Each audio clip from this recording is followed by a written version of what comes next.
Question है एक मतलब आपको रेक्टेंगुलर आर्म दे रखी है, ठीक है। उस रेक्टेंगुलर आर्म के अंदर एक कंडक्टर है PQ, और इस PQ कंडक्टर को इन्होंने यहां से स्टार्ट किया और पहले यहां तक लाए, फिर आगे ले गए, फिर वहां से वापस लाए और वापस यहां तक ले आए। यहां से स्टार्ट किया, पहले आगे गए, फिर वापस आ गए, इस पॉइंट तक वापस आ गए, जहां से स्टार्ट किया वहां तक वापस आ गए। अब क्वेश्चन बोल रहा है कि sketch the change in flux, जाने में आने में फ्लक्स में कितना चेंज होगा, EMF में कितना चेंज होगा, फोर्स में कितना चेंज आएगा जब कंडक्टर जो PQ है वो resistance R length L move कर रहा है फ्री टू एंड फ्रो। ठीक है, कहां से कहां तक, between A and C with speed U on a rectangular conductor placed in uniform magnetic field as shown in figure। तीन चीज निकालनी है, कौन कौन सी, flux, EMF and force. Power भी पूछ सकते हैं इसके अंदर, तो मैं यहाँ पे फोर्स के साथ एंड पावर, तो ये चार चीज मुझे प्लॉट करनी है। बढ़िया क्वेश्चन है। ये क्वेश्चन भी बोर्ड में आया हुआ है 5 मार्क्स का, ये बोर्ड का क्वेश्चन है 5 मार्क्स का, and this is NCERT example. पर ये बोर्ड है, बोर्ड में आया इसलिए हमने उठा लिया। ठीक है, जो बोर्ड के क्वेश्चन है वो तो हम यूज कर सकते हैं। ठीक है, तो 5 मार्क्स में आया है क्वेश्चन है। वैसे उतना डिफिकल्ट नहीं है, अगर पहले से किया हुआ है, ऑन स्पॉट दिमाग चलाओगे तो सबका दिमाग नहीं चलेगा। सबसे पहले बात करते हैं फ्लक्स की। फ्लक्स भी ड्रॉ करने के लिए आ सकता है, ये मैंने उठाया है उसमें पहला फ्लक्स दिया है इसके अंदर। देखो, मान लिया एक रैंडम मोमेंट पे, वो यहां पे थी इधर, ठीक है, और उसकी डिस्टेंस जो यहां से थी, ये डिस्टेंस कितनी लिखी है, x इक्वल टू 0 लिखा है, ये लिखा है b, मतलब डायग्राम जो है b वैसे यहां तक है, this is x equal to b, और जो एंड पॉइंट है वो कितना है 2b, मतलब b तक फील्ड है और b के बाद फील्ड नहीं है, ऐसा क्वेश्चन। ठीक है, मैंने रैंडम पॉइंट मान लिया यहां से x डिस्टेंस, तो मैं डेरिवेशन भी की है, यहां से x डिस्टेंस पे है, ये लेंथ जो है इसकी वो l है, ये क्वेश्चन में गिवन है, लेंथ कितनी है l, तो आगे जा रहा है। ठीक है, लेंथ l है, एरिया x है, तो कितना इसका इस टाइम पे एरिया आएगा Lx, और फील्ड कितनी है b। तो अगर जैसे जैसे ये x बढ़ेगा वैसे वैसे फ्लक्स क्या होगा, बढ़ता रहेगा। बट किसी जनरल पॉइंट पे जो फ्लक्स का फॉर्मूला है वो कितना आएगा, BL। ठीक है, x मैक्सिमम कितना हो सकता है बढ़ते बढ़ते, b तक आ सकता है। ये 2b क्यों लिख दिया मैंने, ये कितना है, x इक्वल टू b है ये, और वो 2b है, तो ये बढ़ रहा आगे। ठीक है, आगे बढ़ते हुए ये पॉइंट b है, तो यहां तक तो फील्ड है, जहां तक फील्ड होगी वहां तक आगे जाते हो फ्लक्स क्या होगा, बढ़ेगा। बट इसके बाद तो फील्ड ही नहीं है, जब फील्ड ही खत्म हो गई तो फ्लक्स क्या होगा, कांस्टेंट हो गया। जैसे इसमें तो समझो यहां तक फील्ड है, इस पॉइंट तक, तो इस रीजन में फील्ड एग्जिस्ट कर रही है, और मान लो आप कंडक्टर को ले गए यहां तक, कंडक्टर यहाँ पे फील्ड इतने में है, तो कौन सा एरिया काउंट होता है, एरिया सिर्फ वही लिया जाता है जहां पे फील्ड एग्जिस्ट करती है। फील्ड इतने एरिया में ही है, जो एरिया में लूंगा फाइव इंटू मतलब 5b इंटू ए के अंदर, वो कौन सा एरिया आएगा, सिर्फ ये वाला एरिया। इसका कोई कंट्रीब्यूशन है नहीं है, 0। ठीक है, तो पहले वाले पार्ट में PLX आ रहा है, ये फॉर्मूला तब तक एप्लीकेबल है जब x की वैल्यू कहां से है, तो 0 है या क्या है, b से छोटी है। पर जैसे ही ये जो x है b पे पहुंच गया, फ्लक्स कितना हो गया, BL B, जहां x था वहां पे कितना आ गया, b आ गया। अब वो यहां पे भी है तो भी कितना फ्लक्स रहेगा, BLB। वो यहां भी है तो कितना फ्लक्स रहेगा, BLB। तो ये कब रहेगा, जब x की वैल्यू b से स्टार्ट हुई और कहां तक है, 2b के बीच में। बोलो ये डाउट है तो, ये मेन है, बाकी सब यहीं से निकलेगा। ठीक है, तो मेरे पास फ्लक्स के 2 फॉर्मूले आ गए, फ्लक्स जो है उसकी दो कंडीशन आ रही हैं। जब फील्ड चेंज हो रही है फ्लक्स तो अलग वैल्यू आ रही है, जब कांस्टेंट हो गया तो अलग वैल्यू आ रही है।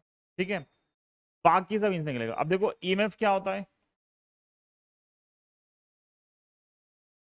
करो derivative. B L B same L same, x का डेरिवेटिव क्या आएगा, d x by d t. D x by d t कितना हो जाएगा, अरे भाई rate of change of distance with respect to time क्या आएगा, वेलोसिटी आएगा। नहीं, ये इधर जा रहा है, जब इधर जाएगा तो D x by d T किसके बराबर होगा, तो उसकी वेलोसिटी है। वेलोसिटी क्वेश्चन में कितनी गिवन है, दे रखी है क्या, कुछ तो दिया होगा ना। स्पीड यू दे रखी है ना, वी मान ले, वी ज्यादा पसंद है हमें। वैसे तो यू भी सही है पर अभी हम वी मान लेते हैं इसको। ठीक है, तो क्या आएगा ये बी एल वी। मैंने क्या किया, D x by d T को वी मान लिया। और ये कब है, जब x की वैल्यू 0 से b के बीच में। देखो बी एल बी में कुछ वेरिएबल है क्या, b कांस्टेंट है, l कांस्टेंट है, b कांस्टेंट है, स्मॉल b भी, तीनों कांस्टेंट है। जब डेरिवेटिव करोगे तो आंसर क्या आएगा, 0 आएगा। लॉजिकल भी है। देखो जब वो यहां पहुंच गई तो फ्लक्स तो सेम है ना, चाहे वो जो रॉड थी वो इधर है तो भी इतना ही फ्लक्स है, यहां है तो भी सेम है, यहां है तो भी सेम है। जब फ्लक्स ही कांस्टेंट हो गया तो ईएमएफ आएगा क्या, नहीं आएगा। तो यहां पे कितना ईएमएफ आएगा, 0। ये कब आएगा, जब x की वैल्यू b से 2b के बीच। ठीक है, करंट क्या होती है, E बाय आर। तो ये क्या आएगा, वैसे यहाँ पे माइनस भी था तो ये आएगा माइनस का B L V by R. कब, जब x की वैल्यू 0 से b के बीच में, और 0 कब,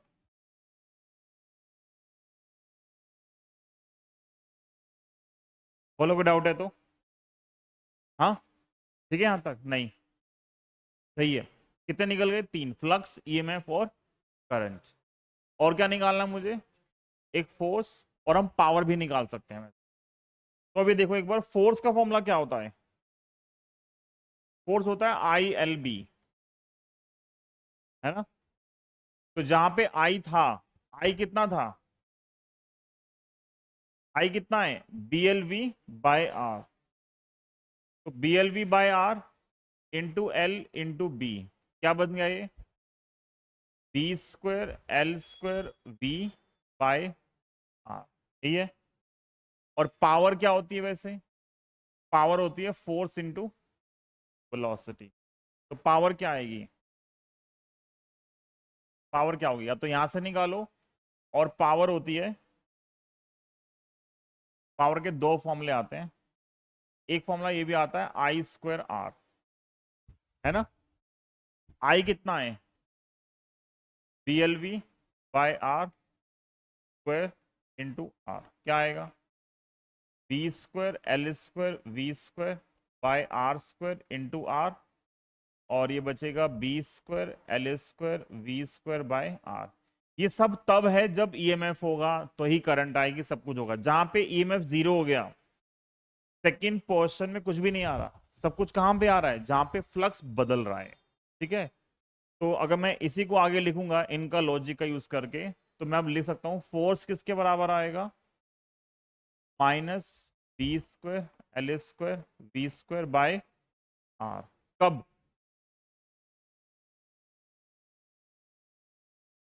0 से बी, और 0 कब,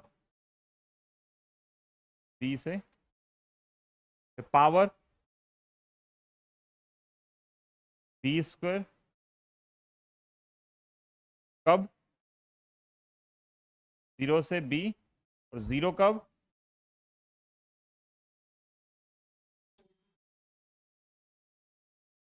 हाँ फोर्स में बी स्क्वायर नहीं है, ठीक है। चलो इसे समझ आया। पर ये एक्सप्रेशन निकालना नहीं था, क्वेश्चन बोला ड्रॉ करो। पहले तो पहले निकालने पड़े ना इसमें ड्रॉ करने के लिए। अब देखो,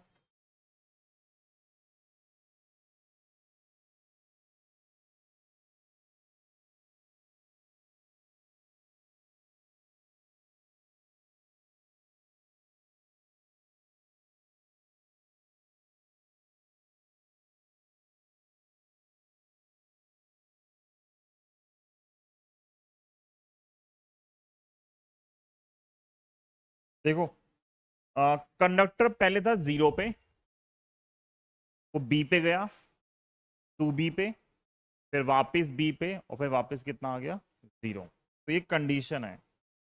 तो स्टार्ट कहां से कर रहे हैं, 0 से, फिर कहां गए, बी, फिर 2B, फिर बी, फिर 0। ठीक है, तो मैं लास्ट वाला नहीं चाहिए, इतना हमें ड्रॉ करना है। पहला क्या ड्रॉ करना है, देखो पहला क्या है, पहला है फ्लक्स ड्रॉ करना है, बी एल एक्स है फ्लक्स। तो जैसे जैसे एक्स बढ़ रहा है, फ्लक्स क्या हो रहा है, बढ़ रहा है। फिर यहां से यहां तक जाते हुए फ्लक्स क्या हो गया, कांस्टेंट। वापिस आए तो क्या था, कांस्टेंट। और जब मैं यहां से लेके यहां तक वापिस आऊंगा तो अब एक्स कम हो रहा है, तो फ्लक्स क्या होगा, डिक्रीज करेगा। तो ग्राफ कैसा बनेगा, ग्राफ कैसा बनेगा, पहले ग्राफ बढ़ा, ये वैल्यू कितनी आएगी, बी एल बी मैक्सिमम। फिर ग्राफ बी से 2B कांस्टेंट, 2B से वापस आते हुए कांस्टेंट, और फिर डिक्रीज। ठीक है, जब फ्लक्स बढ़ेगा तो ईएमएफ क्या करेगा, अपोज करेगा। तो ये ग्राफ किसका है, ये फ्लक्स का था। अगले ग्राफ में मुझे ड्रॉ करना है ईएमएफ। जब फ्लक्स बढ़ रहा है तो ईएमएफ क्या आएगा, अपने आप नेगेटिव आएगा। जब फ्लक्स बढ़ेगा तो ईएमएफ क्या आएगा, माइनस। तो माइनस कहां ड्रॉ करोगे, कहां ड्रॉ करोगे, जब फ्लक्स कांस्टेंट हो गया, ये फ्लक्स है, जब फ्लक्स कांस्टेंट हो गया तो क्या ईएमएफ आएगा, नहीं आएगा। तो ग्राफ कहां चला गया, 0 पे। यहां भी कांस्टेंट है, और जब फ्लक्स डिक्रीज कर रहा है तो कहां पहुंच जाएगा। तो ग्राफ कैसा बन गया, ये ग्राफ किसका है, ये। ठीक है, सेम करंट का ग्राफ कैसा आएगा, सेम, बस ये वैल्यू कितनी है, BLV, और ये भी कितनी है, BLV प्लस, और नीचे माइनस। करंट का ग्राफ कैसा आएगा, देखो इसमें और इसमें क्या डिफरेंस है, सिर्फ आर का डिफरेंस है। तो जो वैल्यू ईएमएफ की आएगी वही किसकी आएगी, आएगी। मतलब बाय आर करोगे तो ग्राफ में कुछ ऐसा ही सेम ग्राफ बनेगा, बस वैल्यू को BLV बाय आर लिख देंगे। फिर अगला क्या है, फोर्स। फोर्स पहले क्या आएगा, नेगेटिव। जब वो इंक्रीज करेगा तो वो अपोज कर रहा है, तो जब वो इंक्रीज कर रहा है वो अपोज करेगा तो फोर्स भी कहां बनेगा, नीचे। प्लस के लिए कहां बनेगा, नीचे। अब यहां फोर्स कैसे आएगा, पहले कहां बना, फिर यहां फोर्स कितना है, 0, कुछ चेंज ही नहीं हो रहा। फिर फोर्स कहां पहुंच गया, फिर फोर्स कहां पहुंच जाएगा, ऊपर। ये वैल्यू कितनी है, B² L² V by are, और ये भी कितनी है, B² L² V by R. ये प्लस की और ये माइनस की, ये फोर्स आ गया। पावर हमेशा आएगी, चाहे आप अपोज में जाओ, सेम डायरेक्शन में जाओ या अपोज करो, पावर हमेशा जनरेट होती है। तो पावर को हमेशा हम पॉजिटिव दिखाते हैं। ठीक है, पावर हमेशा क्या आएगी, पॉजिटिव। तो पावर में ग्राफ कैसा बनेगा, यहां भी प्लस 0 और यहां भी प्लस। तो ये पावर है कितनी, B² L² V² बाय। तो ये 5 मार्क्स का क्वेश्चन है। टफ है नहीं, बस आपको अगर ये पता है कि पहला स्टेप जो फ्लक्स है वो BLX आएगा, बाकी तो हमने क्या किया, बस डेरिवेटिव कर दिया। ठीक है, और ड्रॉ करने में पहले आगे जा रहे हैं तो फ्लक्स बढ़ेगा, फिर डिक्रीज कर रहा है, मतलब फिर कांस्टेंट हो गया, फिर वापस आ गया, तो फ्लक्स क्या हो गया, कम हो गया। ठीक है, तो आज के लिए हम इतना ही करेंगे, मिलते हैं नेक्स्ट क्लास में।